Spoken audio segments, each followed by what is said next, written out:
প্রিয় দর্শক সকলকে আন্তরিক শুভেচ্ছা জানিয়ে শুরু করছি। টিভিএন 24 টেলিভিশনের স্বাস্থ্য বিষয়ক বিশেষ আলোচনা অনুষ্ঠান টিভিএন ওয়েলনেস। অনুষ্ঠানটি বরাবর মতো সম্প্রচারিত হচ্ছে নিউ ইয়র্কে টিভিএন 24 টেলিভিশন থেকে এবং আপনাদের সাথে আমি আছি ডক্টর হাফসা ইমাম। আজকের অনুষ্ঠানে আমরা একটি ভীষণ গুরুত্বপূর্ণ বিষয় নিয়ে আলোচনা করব। যেটা আসলে জানা আমাদের নিজেদের জন্য, আমাদের সন্তানদের জন্য এবং ইন জেনারেল কমিউনিটি প্রিভেনশন গড়ে তুলবার জন্য খুবই জরুরি। সেটি হচ্ছে ভ্যাকসিনেশন।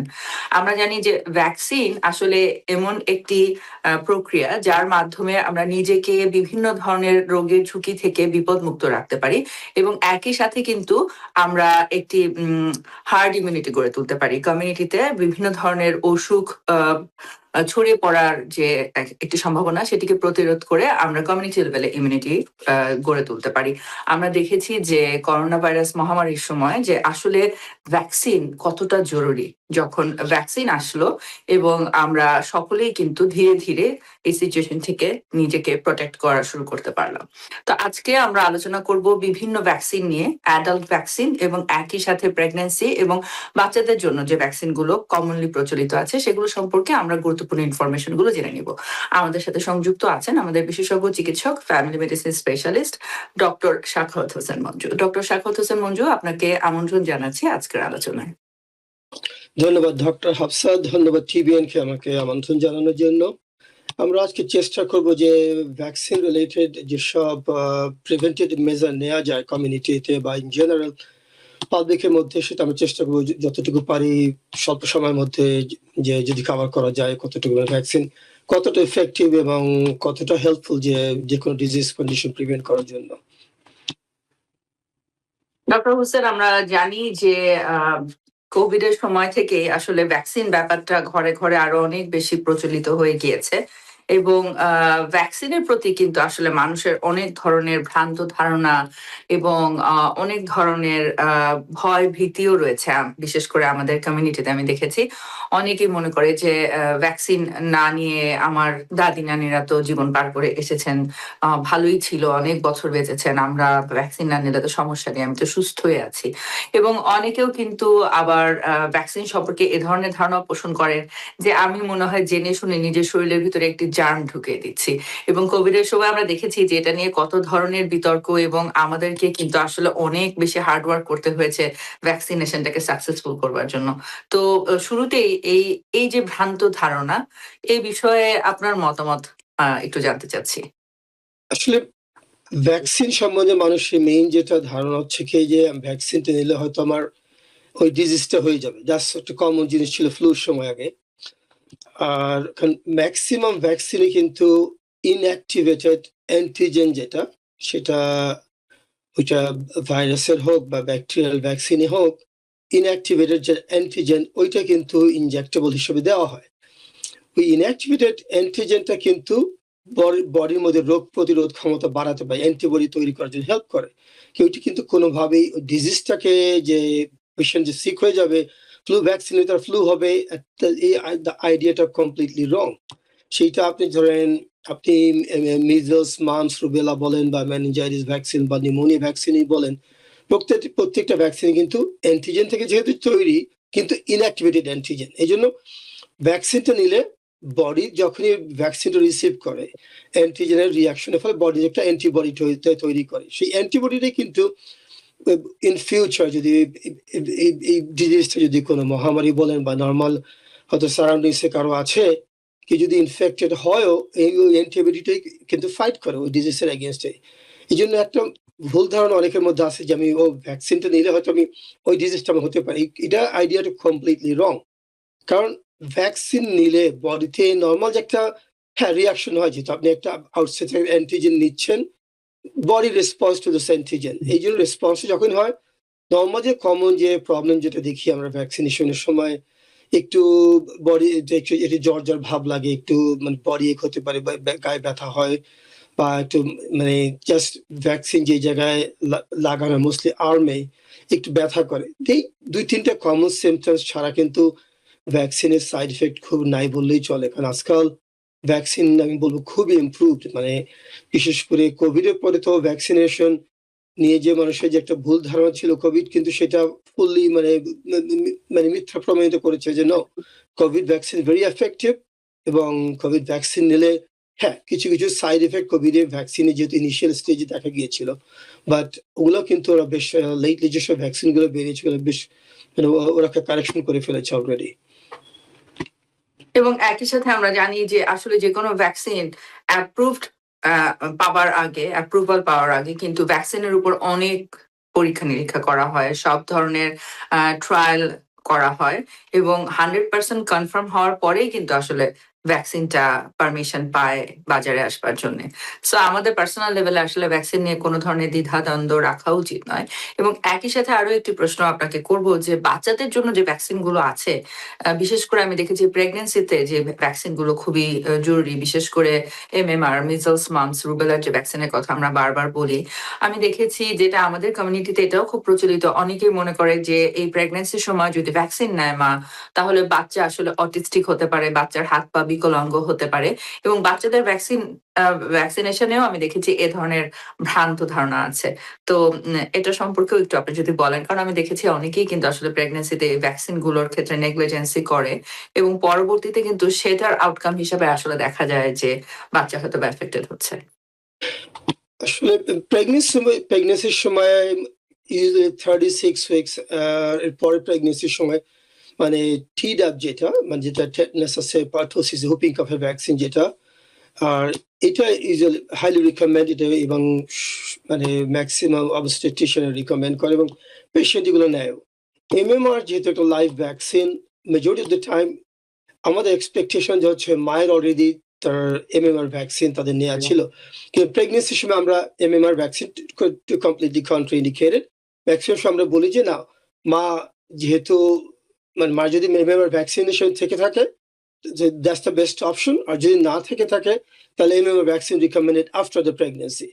কিন্তু বাট যখনই বাচ্চা হয় বাচ্চার জন্য কিন্তু MMR ভ্যাকসিন বলেন, MMR stands for measles, mumps, rubella, আর আরেকটা হচ্ছে ভ্যারিসেলা ভ্যাকসিন, চিকেন পক্সের যেটা ভ্যাকসিন, এটা কিন্তু বাচ্চাদের জন্য হাইলি রিকমেন্ড। যখন বাচ্চাদের বয়স 1 বছর হয়ে যায় মানে ফার্স্ট ডোজ রিকমেন্ডেড তখন, আবার সেকেন্ড ডোজ ইউজুয়ালি MMR বা ভ্যারিসেলা মানে 4 থেকে 6 বছরের মধ্যে রিকমেন্ডেড।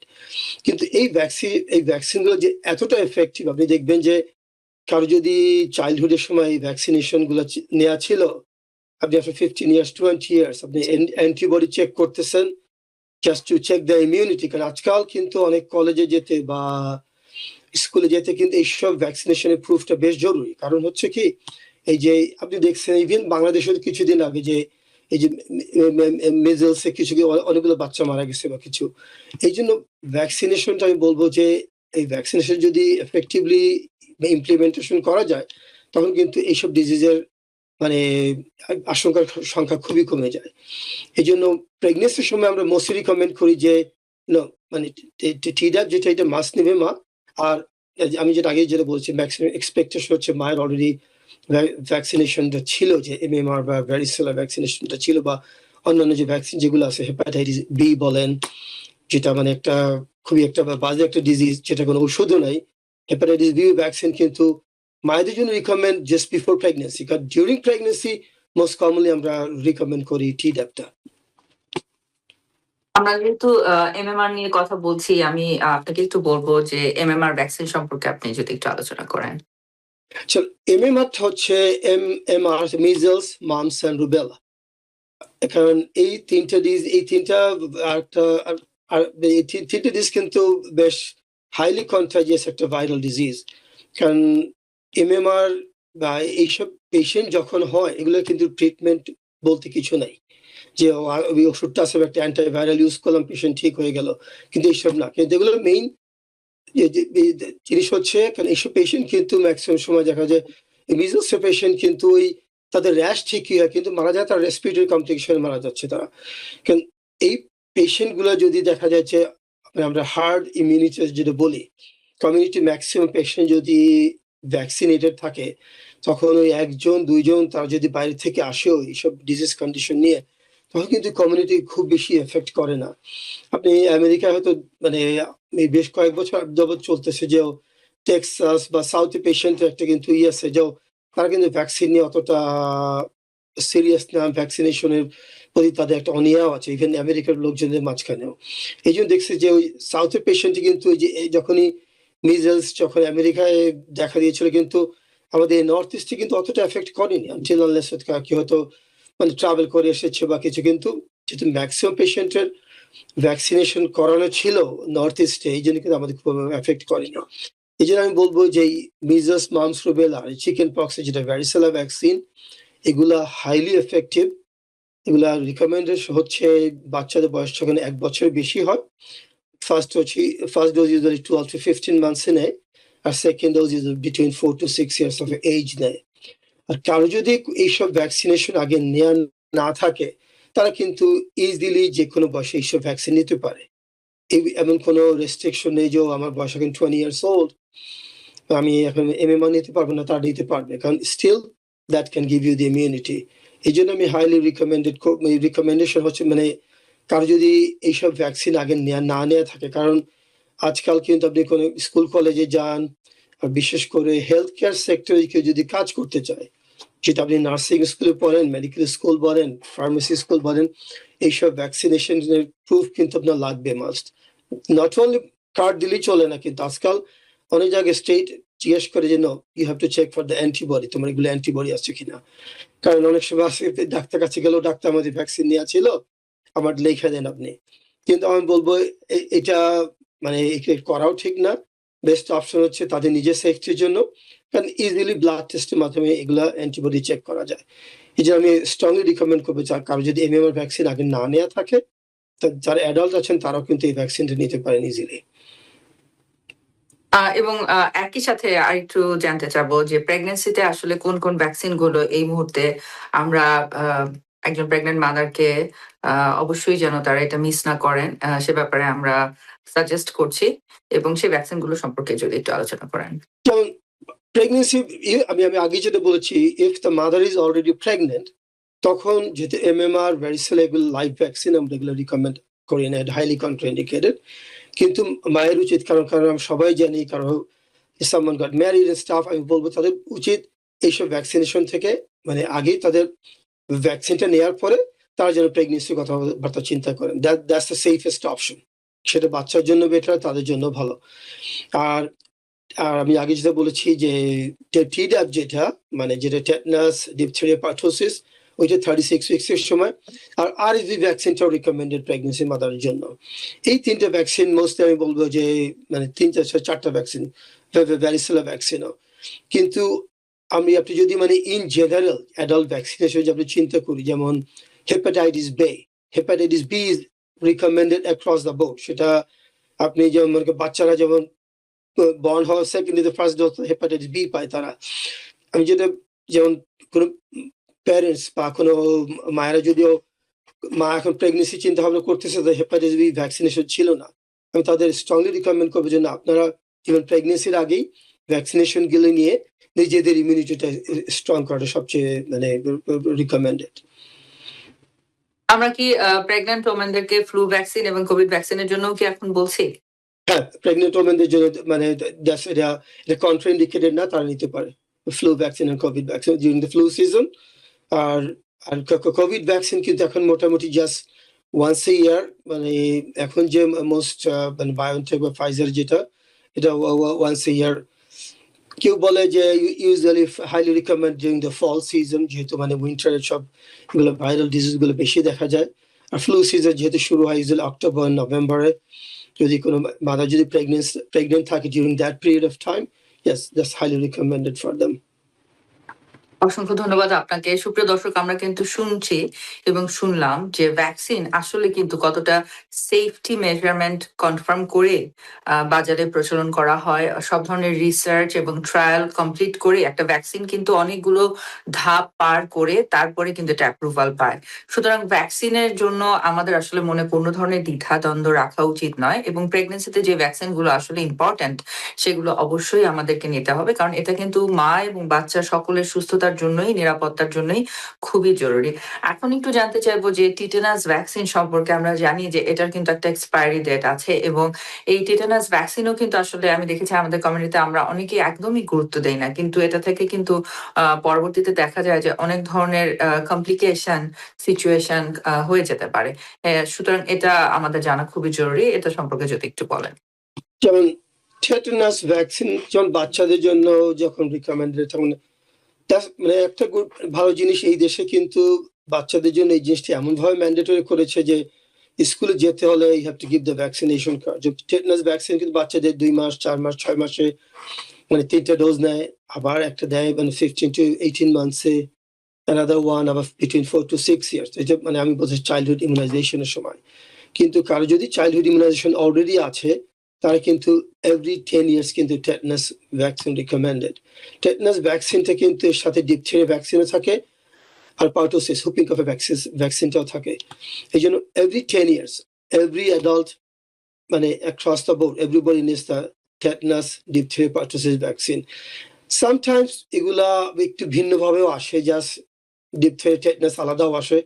কিন্তু দেখা যাচ্ছে যে আমরা অনেক সময় দেখতে পাই যে মানে গ্র্যান্ড প্যারেন্টসে চলে আসছে, ও আমার মেয়ে প্রেগনেন্ট বা আমার ছেলের ওয়াইফ প্রেগনেন্ট, আমার তো মানে তখন তাদের পার্টোসিস ভ্যাকসিন লাগবে মাস্ট। তখন কিন্তু তারা বেশ খুশি মনে তারা এই টেটানাস ভ্যাকসিনটা নিচ্ছে, মানে বুস্ট্রিক্স যেটা, কারণ ওটা পার্টোসিস ভ্যাকসিনটা আছে, এটা বাচ্চাদের মানে বর্নের আগে সবাই they want to get immunize before the baby is born. এই জন্য আমি বলবো যে এভরি 10 ইয়ার্স কেউ যদি টেটানাস ভ্যাকসিন না নিয়ে থাকে তাদের উচিত এভরি 10 ইয়ার্স এটা মানে বুস্টার ডোজটা নেওয়া। আর হ্যাঁ, টেটানাস সম্বন্ধে মোটামুটি এইটাই, কারণ টেটানাস বা পার্টোসিস এগুলো কিন্তু খুব বাজে ডিজিজ কন্ডিশন যে নট ইজি টু ট্রিট। আর এই ভ্যাকসিন গুলো যে এতটা এফেক্টিভ যেগুলো চিন্তা করাও যায় না, কারণ আপনি যদি ইন জেনারেল বা সারা পৃথিবীতেই যদি দেখেন, মনে করেন চিকেন পক্স রিয়ারলি আমরা দেখি, ইভেন বাংলাদেশেও মানে চিকেন পক্স রিয়ারলি দেখা যায়, মিজলস মাম্পস রুবেলা বা পোলিও বলেন, এগুলো কিন্তু মানে আজকাল নাই বললেই চলে, বিকজ অল মানে কিন্তু এই ভ্যাকসিনেশনের জন্যই কিন্তু এই জিনিসটা সম্ভব হয়েছে। যে অনেক বেশ কিছু বাজে যেমন পোলিও কিন্তু খুবই একটা বাজে disease.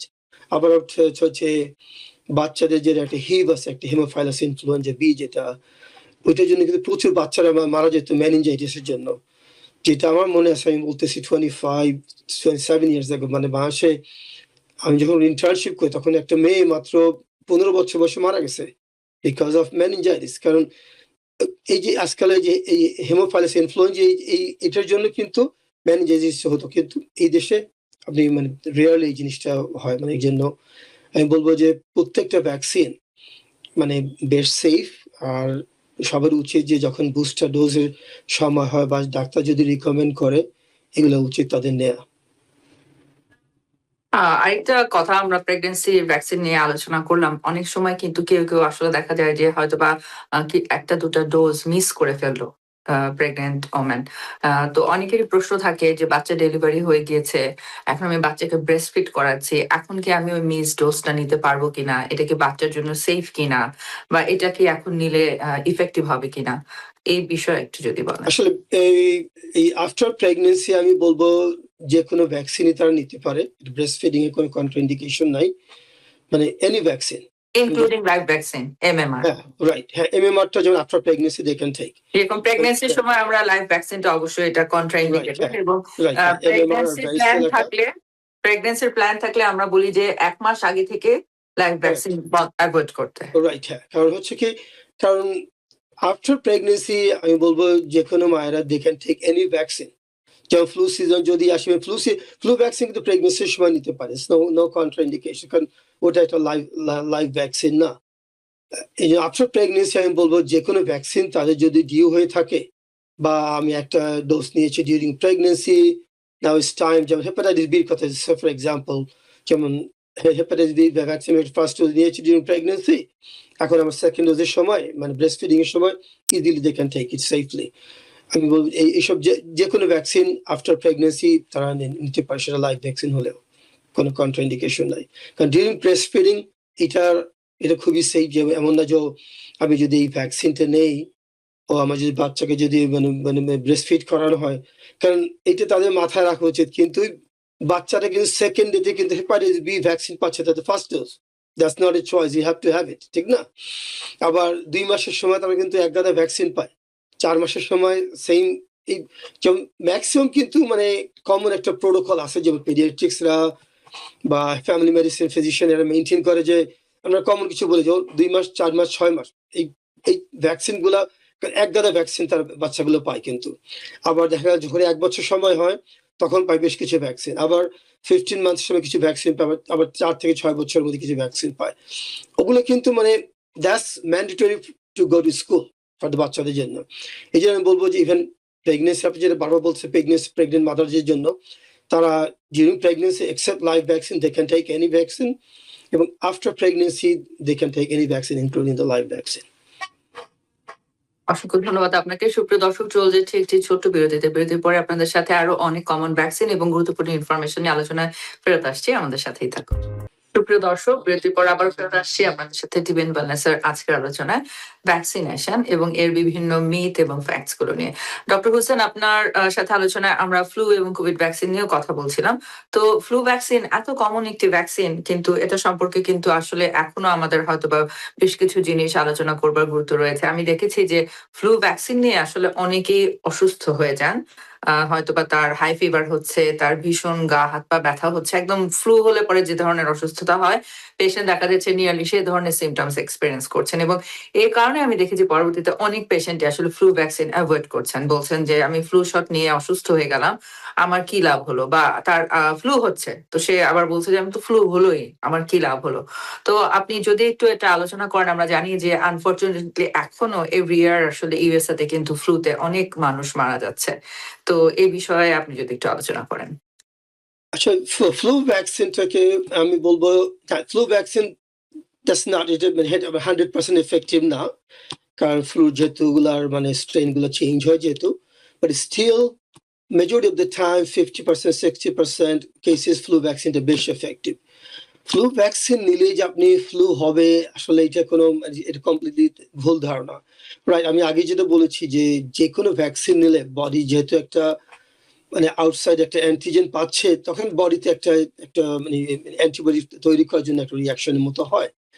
R during the flu season unfortunately অনেক সময় কোইন্সিডেন্স আমরা বলি যে পেশেন্টটা ফ্লু ভ্যাকসিন হয়তো কালকে নিয়েছে, তো অলরেডি উইন্টার টাইম, তখন October November usually patient flu vaccine নেয়, তখন কিন্তু অন্যান্য virus already working on it. যেমন আপনি বলেন আরএসভি বলেন, আপনি রাইনো ভাইরাস বলেন, বা অন্যান্য যে কোনো ভাইরাস যেগুলো আমরা কমন কোল্ডের যে ভাইরাস গুলো কিন্তু অলরেডি দে আর এফেক্টিভ।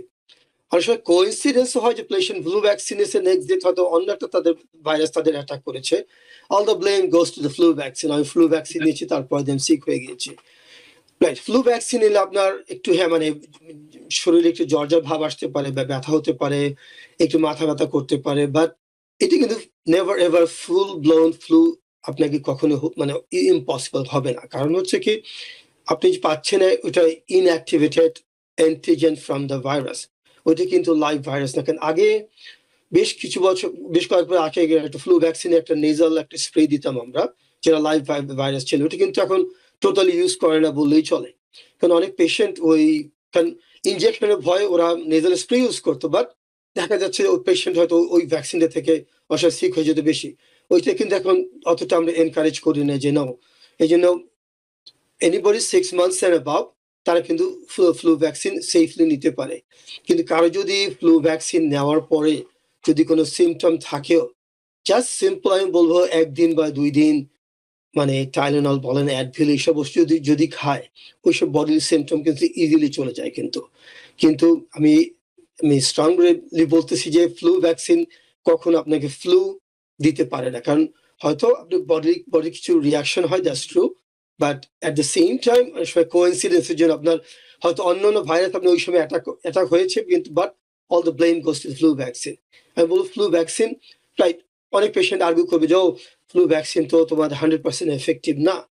কিন্তু এটা জিনিস মাথায় রাখা উচিত যে কারো যদি ফ্লু ভ্যাকসিন যদি নেয় ডিউরিং দ্য ফ্লু সিজন, সে যদি ফ্লুতে তাকে যদি মানে ইনফেকশন হয়, যদি ফ্লু ইনফেকশন, তখন তাদের সিভিয়ারিটি কিন্তু অতটা বেশি হয় না, কারণ তার বডিতে যেটুকু কিছুটা অ্যান্টিবডি থাকে, ওই পেশেন্টে কিন্তু ওই ফ্লুটাকে ইজিলি ফাইট করতে পারে, কারণ যেহেতু তার বডিতে কিছুটা হলেও অ্যান্টিবডি আছে ফ্লু ভাইরাসের এগেনস্টে।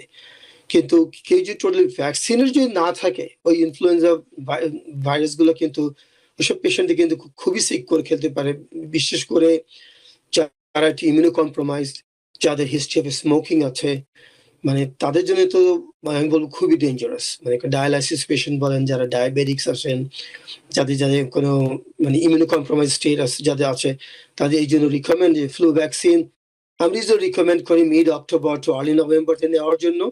কারণ যেহেতু অ্যাটলিস্ট কাপল অফ উইকস লাগে, 2 সপ্তাহ মতো লেগে যায় বডিতে অ্যান্টিবডি তৈরি হওয়ার জন্য। ওই ভ্যাকসিনটি কিন্তু আপ টু মিড এপ্রিল, যখন আমরা ফ্লু সিজন বলি যে oh that's end of the flu season, তখন বেশ এফেক্টিভ হয়। কিন্তু আমি যেমন আমরা ফিজিশিয়ানরা কিন্তু একটা বড় এক্সাম্পল যে ফ্লু ভ্যাকসিন যে কতটা এফেক্টিভ, কারণ থ্রু দ্য হোল উইন্টার আমরা কিন্তু ডেইলি মনে করেন 25-30 পেশেন্ট দেখতেছি। মাস্ক কিন্তু কোভিড মোটামুটি কমার পরে কিন্তু আমরা মাস্ক কতটা ইউজ করা হয়নি। ইভেন ফ্লু সিজনে, উইন্টার সিজনে আমি জানি না কজন ফিজিশিয়ান এভরিডে তার অফিসে মাস্ক ইউজ করেন 10-12 আওয়ার্স, হুইচ অনেক সময় রিয়ালিস্টিক না। কিন্তু আমরা কিন্তু ওইভাবে সিক হচ্ছে না কিন্তু ফিজিশিয়ানরা।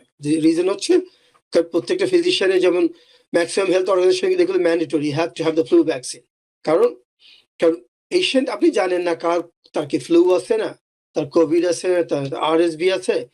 এই জন্য আমি বলবো যে না, flu vaccine effective. So we are the example যে না, ফ্লু ভ্যাকসিন এফেক্টিভলি কাজ করে। আমরা কিন্তু অতটা মানে আমরা সিক হলেও, আমরা যে ফ্লু হয় কিন্তু অতটা কিন্তু সিক হয়ে যায় না, বিকজ অফ কিছু অ্যান্টিবডি থাকে বডিতে। মেইন উদ্দেশ্যটা হচ্ছে আসলে পেশেন্ট যেন সিভিয়ারলি ইল না হন, এবং ফ্লু থেকে তো আসলে অনেক ডেথ হয়, এবং এই ডেথ প্রিভেন্ট করা। এবং আমরা জানি যে এই ভ্যাকসিনেশনের ফলে মানুষ অনেক যেহেতু প্রোটেক্টেড হয়, হসপিটালের এমার্জেন্সি গুলো কিন্তু ওভারবার্ডেন হবার থেকে প্রোটেক্টেড থাকে। কারণ আমরা যদি এই সবাই ফ্লুতে আক্রান্ত হয়ে হসপিটালাইজড হয়ে যাই, তাহলে যারা আরো সিরিয়াস পেশেন্ট আছে, রেগুলার ক্রনিক ডিজিজ এবং বিভিন্ন সিচুয়েশন, দেখা যায় যে সেই সার্ভিসগুলো অনেক ভাবে ইন্টারাপ্টেড হয়।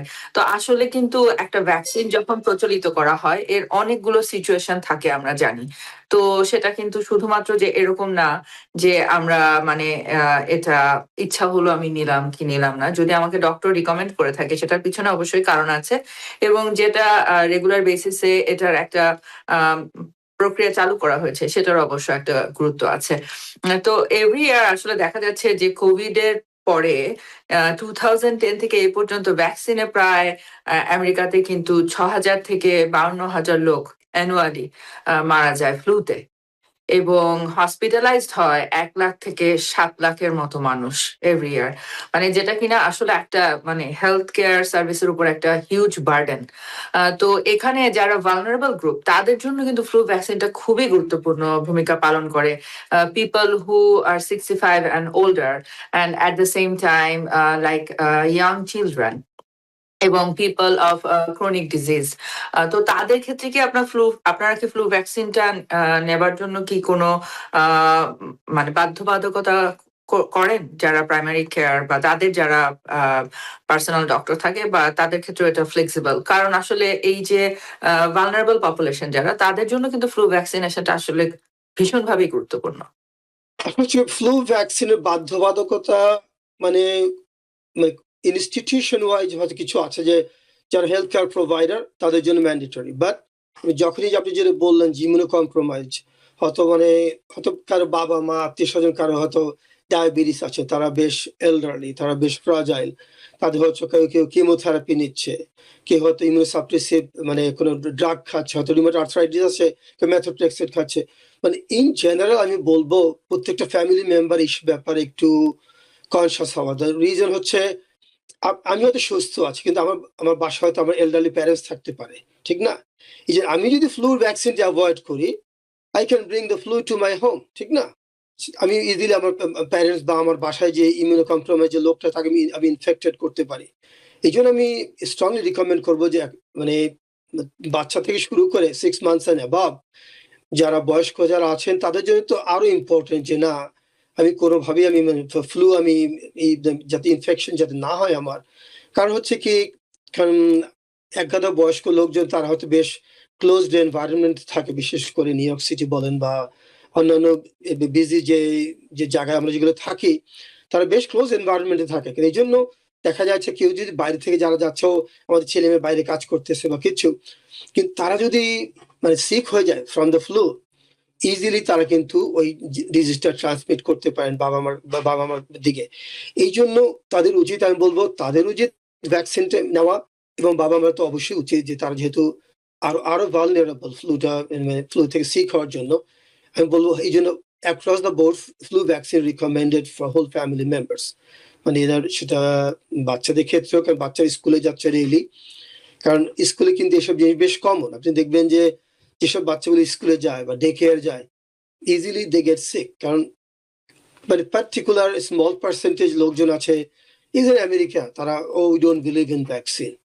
আমাদের বাংলাদেশ কমিউনিটি তো আছে যেন আমি ভ্যাকসিন নেবো না, আমি তো ভালোই আছি, আমি অত সিক হই না, আমি সুস্থ আছি, আমি স্মোক করি না, আমার কোনো অসুখ বিসুখ না, আমি অত ভ্যাকসিন নেওয়ার দরকার নেই। এটা কিন্তু কমপ্লিটলি রং আইডিয়া। কারণ আপনার বাসায় যদি যে কোনো একজন যদি একটু ভালনারেবল থাকে, আপনার বাবা মা হতে পারে বা আত্মীয় স্বজন কেউ যদি থাকে আপনাদের সাথে, বা একটা বাচ্চা যদি অসুস্থ বাচ্চা আছে আপনার, এই জন্য উচিত in general across the board সবার ফ্লু ভ্যাকসিনটা নেওয়া। কারণ আমি আগে যেটা বলেছি যে ফ্লু ভ্যাকসিন 100% এফেক্টিভ না, that's true. Flu vaccine 100% effective করার ওই কিন্তু অত ইজি না। কারণ অনেকে বলে যে তারা এতদিন যাবত এত রিসার্চ করে, এই করে, কেন পারে না? কারণ ফ্লু ভ্যাকসিন তাদের নেচারটা চেঞ্জ করে দেখে, এই জন্য কিন্তু সম্ভাবনা যে যে এবার যে স্ট্রেনটা আসবে দ্যাট উইল বি 100% এফেক্টিভ না। এই জন্য আমি বলবো তারপরও 50-60% কেসেস ফ্লু ভ্যাকসিন কিন্তু বেশ ভালোই কাজ করে, এবং ফ্লু হলেও কিন্তু অতটা সিরিয়াস হবে না যদি ফ্লু ভ্যাকসিন নেওয়া থাকে যদি। অসংখ্য ধন্যবাদ আপনাকে, এবং আমরা চলে এসেছি আলোচনার প্রায় শেষ পর্যায়ে। তো কোভিড ভ্যাকসিন কিন্তু এখনো আসলে একটা রেগুলার সিজনাল ভ্যাকসিনের মতোই হয়ে গিয়েছে, কিন্তু আমরা কিন্তু অনেকেই আসলে সেই ব্যাপারটাকে গুরুত্ব দিচ্ছি না, এবং এখনো কিন্তু আমি দেখি যে কোভিডে আক্রান্ত হয়ে মানুষ কিন্তু হসপিটালাইজড হচ্ছে, এবং কোভিডের পরে থেকে যাদের এক বা একাধিকবার কোভিড হয়েছে, আমরা সকলেই জানি যে কোভিড আসলেই আমাদের বডিকে মানে কত সিভিয়ারলি ড্যামেজ করে, বডির বিভিন্ন সেক্টরে এটা কিভাবে এফেক্ট করে। তো আসলে আমরা কেউই চাইবো না যে কোনো একটা নেগলিজেন্সি থেকে আমার কোভিড এর মতো একটা ভয়াবহ ইনফেকশন হয়ে যাক। তো সেক্ষেত্রে আসলে কোভিড ভ্যাকসিনটা নেয়ার কি গুরুত্ব রয়েছে, এবং বিশেষভাবে বুস্টার ডোজটা কতটা গুরুত্বপূর্ণ, এবং এই যে বুস্টার বিভিন্ন ভ্যাকসিনের যে বুস্টার ডোজ, এটার তো একটা ভীষণ গুরুত্ব রয়েছে, যেটা আমরা অনেক সময়, এটা আসলে আমার মনে হয় খুব কমনলি নেগলেক্টেড বুস্টার ডোজ। এটার বিষয়ে যদি আপনি একটু আলোচনা করেন। আসলে কোভিড এর, কারণ আমরা সবাই জানি যে কোভিড ভ্যাকসিনের অ্যান্টিবডিটা কিন্তু বডিতে যে একদম লাইফ লং ইমিউনিটি দিবে তা তো না, দ্যাটস অলরেডি বিন প্রুভেন। যেমন ইসের মতো না, মিজলস, মামস, রুবেলা বা চিকেন পক্স ভ্যাকসিনের মতো না, আমি চাইল্ডহুডে একবার নিয়েছি, that viral vaccine this done. কিন্তু কোভিড কিন্তু অ্যান্টিবডি যেহেতু আমাদের বডিতে এতটা লং লাস্টিং করে না, 6 months, 9 months, 1 year is the maximum. এই জন্য কোভিড বুস্টার কিন্তু recommended every year for all the adults across the board. আমি আগে যেটা বলেছি, যেমন ফ্লু ভ্যাকসিনের ক্ষেত্রে যে জিনিসটা প্রযোজ্য, যে যেমন ফ্লু কিন্তু একজন হলে আরেকজনকে দিতে পারে, same thing applies to covid. কিন্তু বাট কোভিড ভ্যাকসিন আমি বলবো it's much more effective than the flu vaccine even nowadays. এখন যে কোভিডের যে ভ্যাকসিন গুলো আছে এগুলো কিন্তু অনেক ইফেক্টিভ। এই জন্য বিশেষ করে এখন আমি বলবো এই দেশে হোয়াইট পপুলেশন, এই জিনিসটা আমার কাছে অনেক সব ভালো লাগে, যেটা যে না, হোয়াইট সিনিয়র যারা আছে তারা কিন্তু যখন অ্যাজ সুন অ্যাজ ফল কামস তখন তারা আসবে যে ডাক্তার, আমি তো গত উইন্টার আগে কোভিড নিচ্ছিলাম, এখন কোভিড ভ্যাকসিন নেব। তারা কিন্তু ম্যাক্সিমাম সময় তারা কিন্তু বেশ ওপেন এই কোভিড ভ্যাকসিন নেওয়ার জন্য। যেমন আগে কিন্তু হেলথ কেয়ার প্রোভাইডারদের বেশ ম্যান্ডেটরি ছিল যে কোভিড বুস্টার নিতে হবে, কিন্তু ফর লাস্ট আমি বলবো লাস্ট 2 বছর যাও কিন্তু এই জিনিসটা একটু অনেক হেলথ কেয়ার অর্গানাইজেশন বেশ একটু রিল্যাক্স হয়ে গেছে, বিকজ স্মল পার্সেন্টেজ পপুলেশন আছে যে যারা না এটা আমি চাই না, এটা আমার রিলিজিয়াস বিলিভে যার সাথে যায় না, যে যার এক্সকিউজ আছে সেভাবে ইউজ করে। কিন্তু কোভিড ভ্যাকসিনটা কিন্তু আমি বলবো এখন much more effective. At least once year কিন্তু কোভিড ভ্যাকসিনটা এখনো রিকমেন্ডেড বুস্টারটা নেওয়ার জন্য। সেটাও আমি বলবো 6 months and above, এটা সবার জন্য প্রযোজ্য। আর বিশেষ করে যাদের ইমিউনো কম্প্রোমাইজ স্ট্যাটাস যাদের আছে বা কারো যদি ডায়াবেটিস থেকে থাকে, স্মোকিং হিস্ট্রি আছে, তাদের জন্য তো আমি বলবো আরো স্ট্রংলি রিকমেন্ডেড যে কোভিড ভ্যাকসিন সবার জন্যই।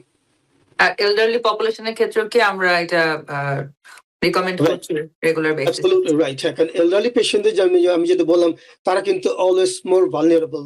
আমি যদি চিন্তা করি একজন 70 ইয়ার্স আমাদের বাবা মা যারা আছেন, তার চেয়ে কিন্তু তাদের কিন্তু রিস্ক অনেক বেশি থেকে যায় যে কোনো ইনফেকশন ক্যাচ করার জন্য বা যে কোনো ইনফেকশন থেকে তাদের কমপ্লিকেশন দেখার জন্য তারা কিন্তু অলওয়েজ সাফার করে বেশি।